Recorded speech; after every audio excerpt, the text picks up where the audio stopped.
வனத்திருப்பதி ஸ்ரீ ஸ்ரீனிவாச பெருமாள் திருக்கோவில் வைகாசி பிரம்மோற்சவ திருவிழா கொடியேற்றத்துடன் தொடங்கியது. திரளான பக்தர்கள் தரிசனம். தூத்துக்குடி மாவட்டம் திருச்செந்தூர் அருகே வனத்திருப்பதி புன்னை ஸ்ரீ ஸ்ரீனிவாச பெருமாள் திருக்கோவில் அமைந்துள்ளது. இங்கு மூலவராக ஸ்ரீ ஸ்ரீனிவாச பெருமாள் நின்ற திருக்கோலத்தில் அருள் பாலித்து வருகின்றார். உடன் பத்மாவதி தாயார், ஆண்டாள், சக்கரத்தாழ்வார், யோக நரசிம்மர், ராஜகோபாலர், ஆஞ்சநேயர், வடபழனி முருகன் ஆகிய சன்னதிகள் கோவிலில் அமைந்துள்ளன. இத்திருக்கோவிலில் வருடம்தோறும் வைகாசி பிரம்மோற்சவ விழா வெகு விமர்சையாக கொண்டாடப்படுகிறது. இந்நிலையில் இந்த ஆண்டுக்கான வைகாசி பிரம்மோற்சவ விழா இன்று காலை கொடியேற்றத்துடன் தொடங்கியது. பிரம்மோற்சவ விழாவை முன்னிட்டு அதிகாலை கோவில் நடை திறக்கப்பட்டு விஸ்வரூப காலை சந்தி பூஜைகள் நடைபெற்றன. மூலஸ்தானத்திற்கு முன்புறம் உள்ள கொடிமரத்தின் அருகே உற்சவர் ஸ்ரீதேவி பூதேவி சமேத ஸ்ரீ ஸ்ரீனிவாச சிறப்பு அலங்காரத்தில் எழுந்தருளினார்.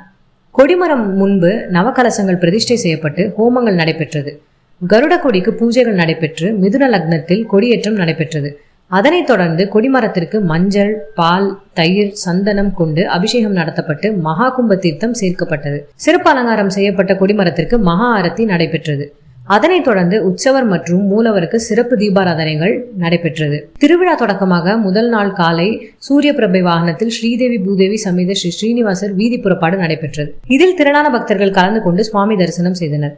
அனைவருக்கும் அன்னதானம் வழங்கப்பட்டது. விழா ஏற்பாடுகளை கோவில் நிர்வாகத்தினர் செய்திருந்தார்.